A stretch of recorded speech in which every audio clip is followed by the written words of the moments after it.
Yeah, just for the record, I'm wearing a shirt, tube top. I'm clothed, okay?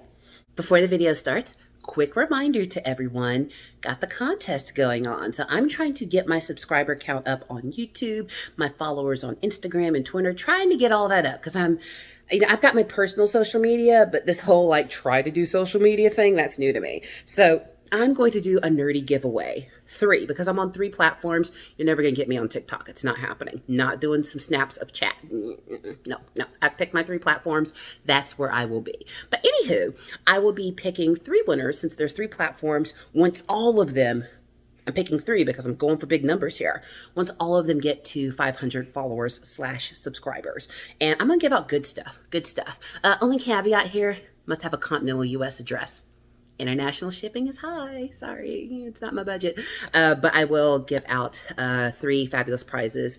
All you have to do is subscribe. All you have to do is subscribe, like, comment, share, do the thing, and I will be picking out the folks once I hit those numbers. So thank you all for the support, and let's get into the video. Hey friends, it's me, the Ebony Otaku, the well-rounded nerd. I am finally back after a bit of a hiatus. I had some medical things going on and it took way longer to figure those things out than I thought it would, but it's cool. I'm back to doing what I love and enjoy, and that's making videos about all things in nerddom. So coming back, I was like, what do I want to talk about this week? And there's a couple of things I'm going to do this week, but let's start with one of my favorite dramas, Boys Over Flowers. Okay, all right, so my inner teenage girl is coming out, and she's just going to take over this whole video. If you are unfamiliar with Boys Over Flowers, it's actually based on a manga, and there are several dramatic interpretations of this. There is a Chinese version, there is a Korean version, there is a Japanese version, and I want to say that they did a drama in Vietnam as well, but I might be wrong on that. So if I'm wrong, my bad. But there are several dramatizations, and there's even one on Netflix right now that's recent called Meteor Garden. It's Boys Over Flowers. And you know what? I'm okay with it, because who's a sucker for like teenage drama is me, because we all have that just inner teenager that just is there, and on a Friday night with a pint of ice cream, you just watch this stuff and relive your high school days. It's fun.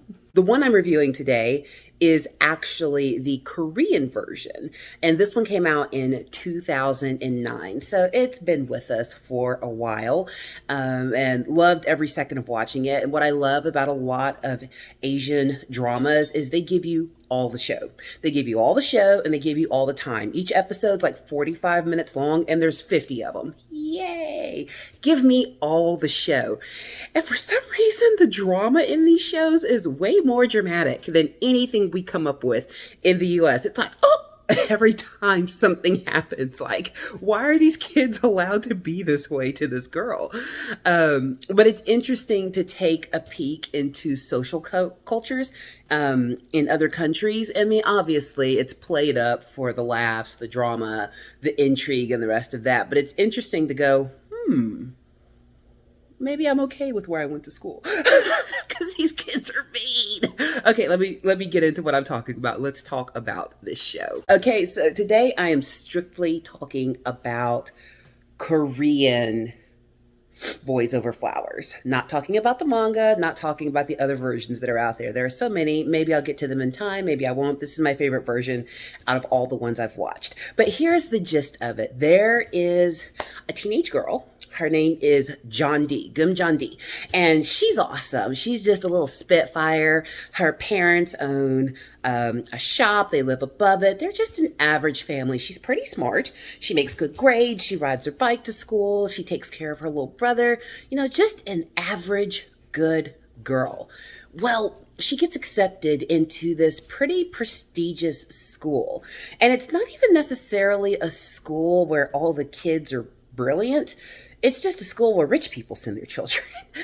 And because it's a school where rich people send their children, there is quite a bit of classism that's explored throughout this series.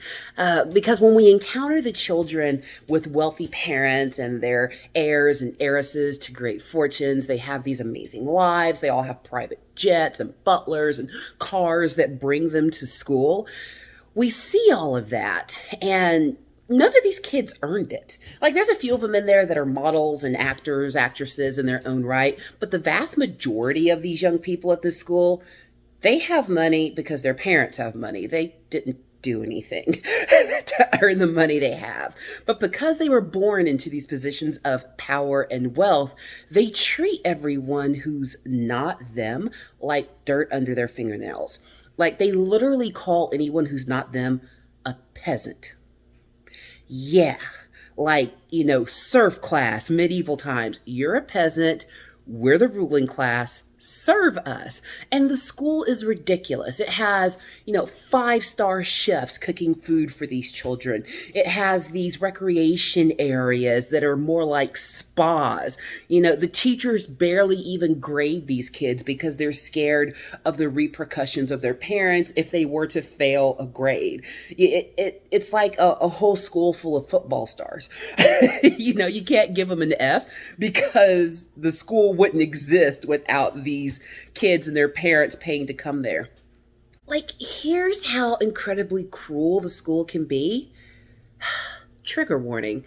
There's a scene at the beginning of the series where a kid who goes to this school after being bullied so much because he's a peasant, he's not like them, and blah, blah, blah, chase him down the hallway, beat him up, is threatening to jump off a building to his own demise. And no one cares. 0 people care. In fact, they've got their cameras out recording it because who cares if some peasant kid jumps off a building? And our little Spitfire, John D, she comes in and saves the day. And that actually earns her a position at this prestigious school. She comes in, talks the kid literally off the ledge, and now she's in. But she's not one of them. Okay, so think about the stage that we're in right now. Commoner, or peasant girl, saves other commoner / peasant from his certain doom, gets into fancy school with all the children of the wealthy. Well, they're just swapping out one victim for another because they're not going to like anyone who's not like them. And as we go through the series, we find out that these kids from these wealthy families, they don't even like each other. They don't like their own wives. Not to get, off into a weird place, but you often hear that people who bully others, they do so because there's something broken in their own lives. The popular girls or the popular guys at school, when you go home with them, the ones that were out picking on everybody and, making life miserable for whoever, if you were to follow them home, you might discover that there were some terrible things going on. And that's kind of what we see here through the eyes of John D. Because once she gets accepted into the school, because she's such an unusual person in the environment, one, she's like happy. None of these kids are happy. We'll get into that. None of these kids are happy. She's a happy person. She does her schoolwork like the rest of them. She's not paying a butler to do it. She lives a regular life. She's just odd in this world. It makes her a target for bullying. Yeah, it makes her a target because she's perceived as weak and not having much. But she's that character with such a resilient spirit that she doesn't care how people outwardly treat her. She comes home every day to a nice family, to parents who love her, to a little brother, to just, parents who run a dry cleaner, and she's their little delivery girl. She has a regular life. And these rich kids, on the other hand, even though it looks like they have everything a person could possibly want out of life, most of them are pretty miserable. And they're miserable towards anyone who's not like them. And at first it seems like, oh, well, you're a peasant, you're a commoner, that's why I'm treating you bad. But really it seems like, I wish I had a regular life, and because you have the life I want, I'm just going to be mean to you because I can't be you. Ooh, we just got a little deep in this video. Well, she gets accepted to this school, which means she has to, wear their uniform, adhere to their rules. She doesn't want to go, but her parents are like, this is a huge opportunity. Go find a husband amongst all these rich boys. Like, this is where you need to be. Use the prestige and honor of being at this school to get your life. You can't say no to your parents. With a big honor is thrust upon you, you're just kind of forced to deal with it. So she deals with it. She goes to the school.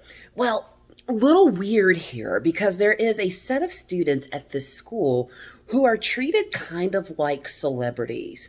One of them is the richest young man in the school, Junpyo. And then there are his 3 friends that are with him. And they are the most talented, the best looking, the most elite young men in the school.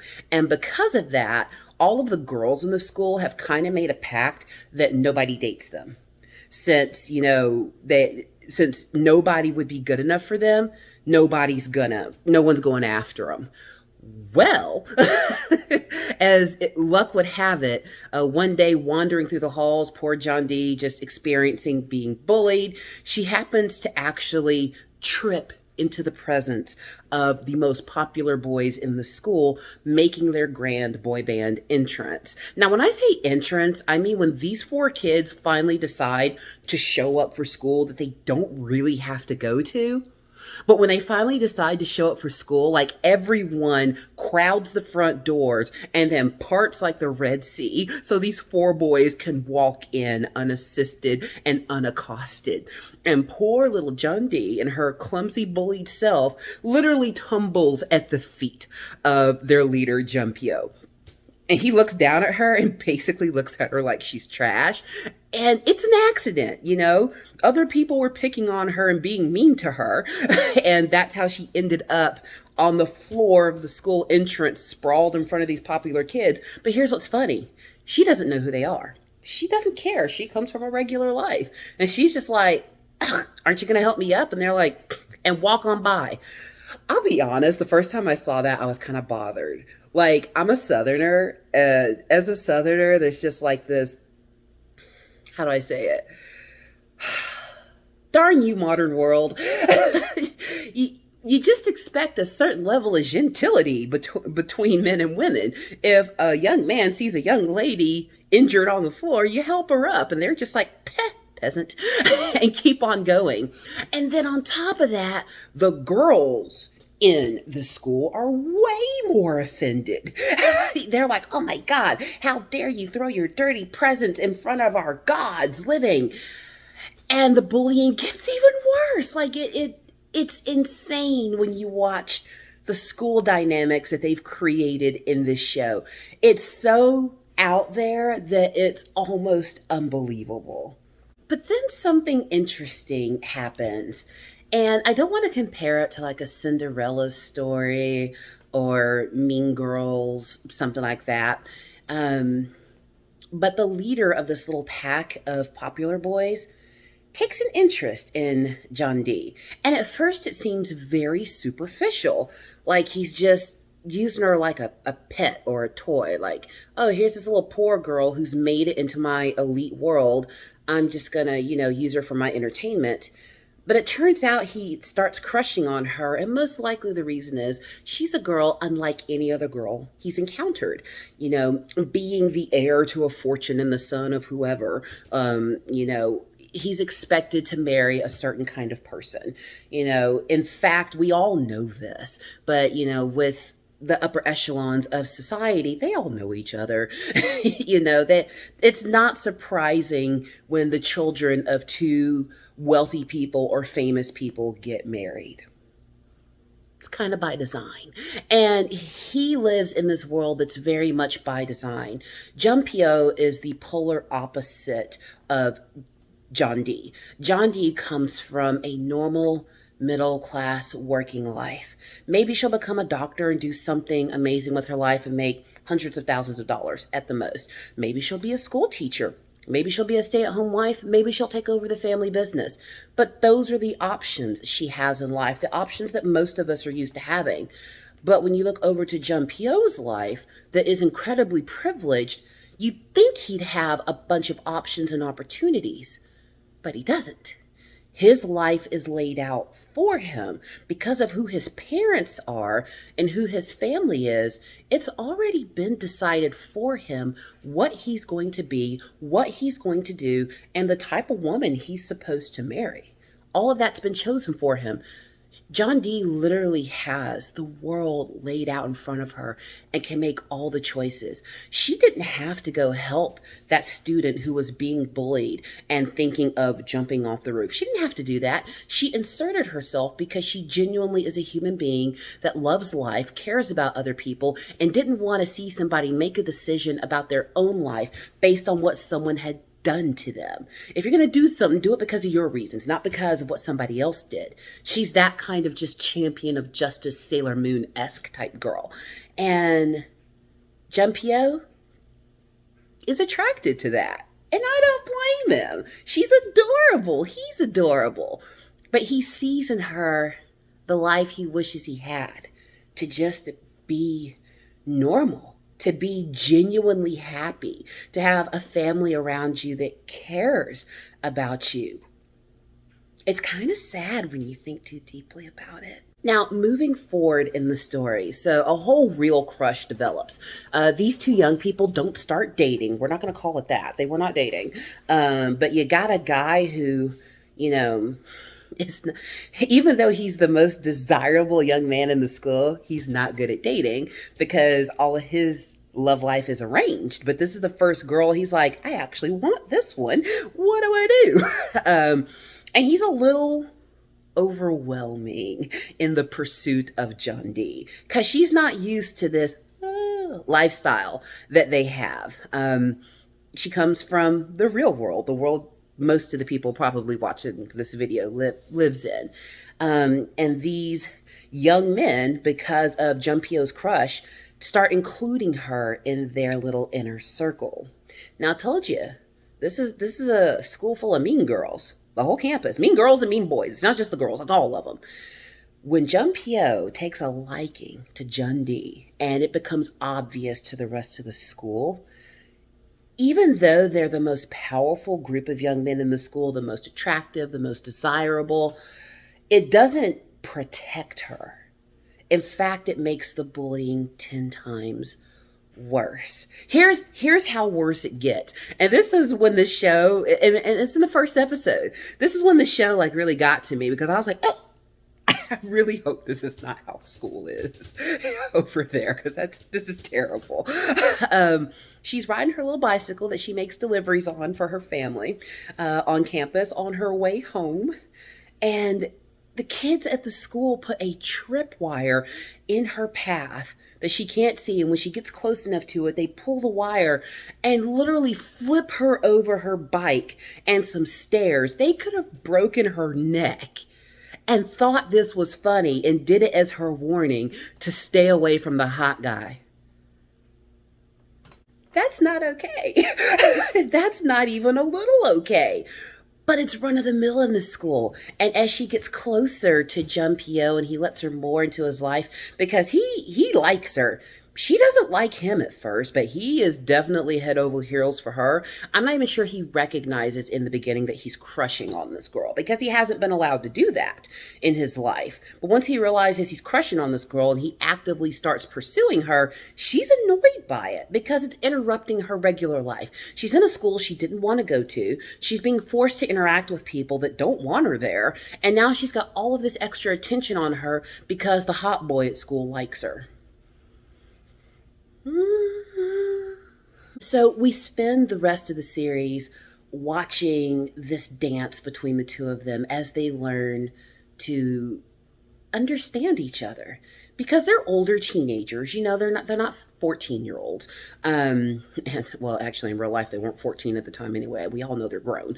But why do they always have grown people play teenagers? You know what? I answered my own question because people gonna watch the show and be like, "Ooh, they're so hot." And you can't have nobody lusting over a real teenager. That's why all the teenagers on TV are 20. I just answered my own question. As these two start exploring each other's worlds and getting to know one another, that's when you start to have more care for these snobby rich kids, because John D is allowed access into their lives and into their world. And this group of young men actually start to care about her in a real way. Like they protect her like a little sister. You know, the three other young men in the group, they're kind of indifferent to her at first, but over time, her just bubbly, wonderful personality wins them over. And they're like, you know what, Junpyo, if you love her, we love her. If you like it, I love it. You know, it just kind of goes in that direction. And she gets to know each of them a little bit better. She finds out that some of them live in households where their parents are inattentive. Some of them live in households that are abusive. Some are only valued for their talents and what they could bring to the family. And it's shocking because on the outside, looking at this prestigious school that her parents looked at and saw the dollar signs, get a rich husband, it looks like everything a person could want. Who wouldn't want this life? But the further she gets into their world and realizes these kids are miserable. Their parents don't love them. My parents love me. My parents genuinely want me to make choices that make me happy and fulfilled. These kids' parents don't want that. The parents of these rich kids want them to make decisions that are best for the family. Not best for themselves, best for the family. I simply cannot imagine. Because I grew up with my parents wanting the best for me to make the life choices that would make me the happiest and most fulfilled. They don't have that. And it actually becomes kind of sad. I mean, it is a comedy series. Well, not dramedy series. It's really a dramedy. And, you know, you get these moments in between the comedy where the kids take a step back and you see more of their private lives and you just feel sad for them. Like, what is it like to grow up with parents that pawned you off on babysitters and nannies and drivers and butlers, that your mother just looks at you as a tool to climb the social ladder? You know, or if your talent doesn't manifest the way they want it to, the family's going to cast you out. I have no idea what that's like. And I'm glad I don't know what that's like. But there are kids out there who do know what that's like. So when you have two classes coming together and forming a relationship, there's going to be some stress there because John D is freedom and Junpyo is completely bound. Now, several episodes into the series, Junpyo makes it super obvious, hey, you're the girl. I want you. You're the one. Like, hey, you're my girlfriend now. Everybody leave. John D alone. Once that happens, the bullying kind of stops, but a new kind of bullying takes its place. Instead of her being accosted all the time at school, now she's in his social circles outside of the school, and she has to encounter his mother. You thought these heifers were bad? They're nothing compared to the mother. And the mother, at one point in this series, literally tries to have the girl killed. I don't know. John D is better than me. There is no amount of money that would make me put up with this kind of foolishness. I actually, you know, I'm a single gal out here just doing a thing. And I actually had a chance to almost date a gentleman who was very wealthy. He owned his own company. He was doing all the things. He had all the money. And this is not a generalization of wealthy people. This is this guy. You know, he was very handsome. He was taller than me. I'm 6'1". So finding somebody who's taller than me is a big deal. But this dude was 6'1". He was very handsome. We had a lot in common. But the more that I talked to him, the more I realized how much money controlled him. everything in his life was about making money. And I'm not anti making money. I have a job. I make a living. I got a mortgage to pay. We got bills. Bills are real. I'm not anti pay your bills. But he was so obsessive about the amount of money he could make. There was just nothing else there. And then on top of that, he wasn't really looking for a person to grow in life with. He was really just looking for a woman who would slide into his life like a puzzle piece and adapt to what he needed. He didn't care anything about me. Like, I would do things like invite him, to come to church with me, or invite him, to hang out with my friends. And he was just like, no, not your friends. We only do things that are in my world. I was like, first, creepy. You're showing your creep. And second of all, you got that, that's the word, that's a little possessive. Don't be isolating people, because now I think you're something else that I'm not going to say here and get my video taken down. And even beyond that, it's a lonely existence. Because to get to that point of wealth, it does require more than most people are going to be willing to exert in their lives. Not just, the getting up early and going to bed late, but the brain power that it's going to take, the physical energy it takes, the relationships that you have to sacrifice in the name of the dollar. And this show, I'm not sure they meant to make you think about that, but it made me think about that. I like having a comfortable life where I can pay my bills and eat every day, but I don't think I have $1 million dreams. I don't think there's anything in my life I want that would make me have to sacrifice freedom, relationships, just peace of mind. That's how rich the families are in this show. They're the kind of wealthy where to maintain that wealth and that status in life, they have to sacrifice everything. They sacrifice their children. They sacrifice their families. They sacrifice peace of mind. I mean, all of them have to have bodyguards all the time. They have to sacrifice their safety. They have to sacrifice even where they can live, because you can only live in those fancy gated communities because that's where you're safe. You might want to live somewhere else, but you can't do that because you got all this money and there's a target on your back and somebody's going to try to kidnap your child for ransom. What an existence. So I love that this show just brings that to the forefront. The life you think you want isn't what you think it is. It's a gilded cage. Yes, it comes with a lot of privilege and adventures, and you can do and buy all of these things that most of us could only dream of. But at what cost? I'm the kind of person that loves having people around. I have lots of friends. I have a great church. I practice martial arts. I have a great Taekwondo school. I just love people. I love my family. I love my doggie, who is asleep on the floor right now, looking extra adorable. I can't imagine having to live my life in such a way that I'd have to sacrifice relationships and people for the sake of money or prestige or preserving a family name. This show is 1 million episodes long, and every episode is super long. I don't think I'll ever do the entire show. I might do certain character breakdowns over time because, again, my channel is super young in terms of YouTube longevity. I just started this. I just had a video hit the algorithm, and that took like 2 months to happen. So we'll see where this all goes. But I hope you give Boys Over Flowers a watch. All the versions in all the countries. Give Meteor Garden on Netflix a watch. Go ahead and do that. They're really interesting. And what I really like, because there are so many versions of the same show, is seeing how it's interpreted in different countries.